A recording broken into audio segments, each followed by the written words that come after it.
Oui, Monsieur le Président, mes chers collègues, il ressort à la lecture de cette convention interrégionale du Massif des Vosges la fragilité de la montagne et de ses filières économiques. On observe bien une volonté de faire du changement climatique une priorité.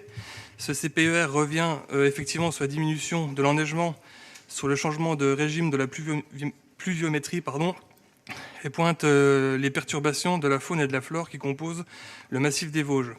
À ce sujet, je voudrais m'attarder légèrement sur le grand tétras, donc un animal emblématique du département vosgien, en voie d'extinction. Les tentatives entreprises en collaboration avec le PNR des Ballons sont ambitieuses et il faut, à mon sens, les soutenir.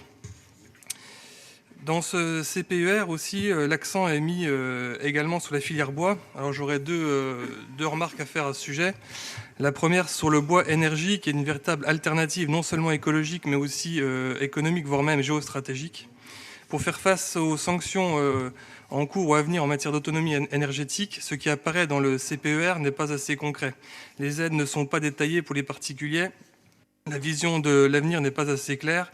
À titre d'exemple, j'aurais souhaité y voir figurer des aides, comme cela était fait d'ailleurs auparavant, pour l'acquisition de poêles à granules ou même d'achat de cuisinières à bois qui permettent une autonomie énergétique pour les foyers souvent les plus modestes. Ma deuxième remarque porte sur l'absence de directive pour l'exploitation et le prélèvement des ressources en bois.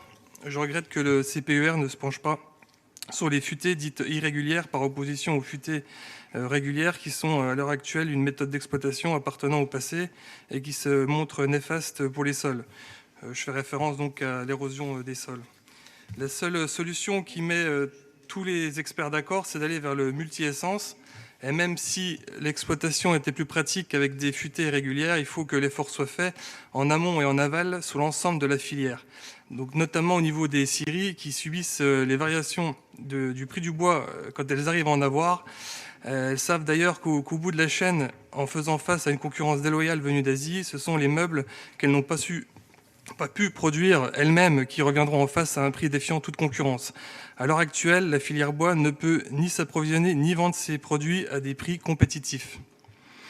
En ce qui concerne le développement économique du massif, le tourisme en est un élément essentiel. Il faudrait savoir que 80% des revenus des stations de loisirs du massif proviennent essentiellement des activités liées au sport d'hiver. La partie touristique est forcément liée à l'enneigement. Tout le monde d'ailleurs constate que l'enneigement diminue, mais ce ne sera pas le cas de saison qui va régler le problème. C'est une partie à développer en effet, et notamment pour les périodes dites creuses, mais faire l'impasse sur la saison hivernale est pour le moment absolument impossible, donc les enneigeurs sont incontournables. À ce sujet, nous pourrions aider ou contribuer à financer la recherche afin de développer et moderniser ce matériel indispensable en le rendant plus économique en eau, par exemple, et également moins énergivore. Il est souligné et mis en avant également le tourisme doux. J'y suis favorable, c'est la raison pour laquelle j'en viens aux motocyclettes et aux véhicules motorisés qui doivent être interdits dans les endroits où il y a des tourbières et autres zones protégées.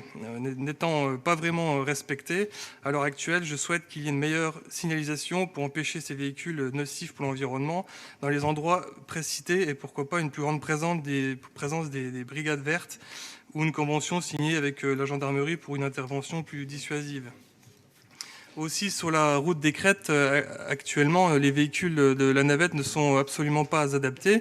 Ce sont des bus géants qui ont de grandes difficultés à circuler sur les lacets et les routes sinueuses, souvent enneigées du massif des Vosges. C'est très dangereux pour les véhicules qui sont croisés, notamment pour les motards, qui favorisent donc les risques d'accidents sous le massif. Même sur les parkings, ça perturbe le bon stationnement des véhicules. Alors je vous invite à revoir ceci avec vos partenaires bénéficiant de votre appel d'offres et d'aller vers des véhicules plus adaptés, plus petits, autant que possible en fonction de la fréquentation, bien sûr.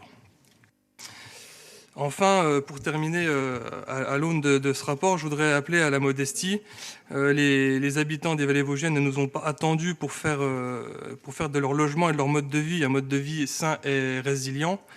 Beaucoup sont déjà capables de nous montrer la voie en triant leurs déchets, en entretenant leurs jardins et en exploitant de manière pérenne leurs parcelles de forêt, en respectant les écosystèmes et en évitant les coupes rases. Alors, restons modestes et à l'écoute des habitants du massif vosgien.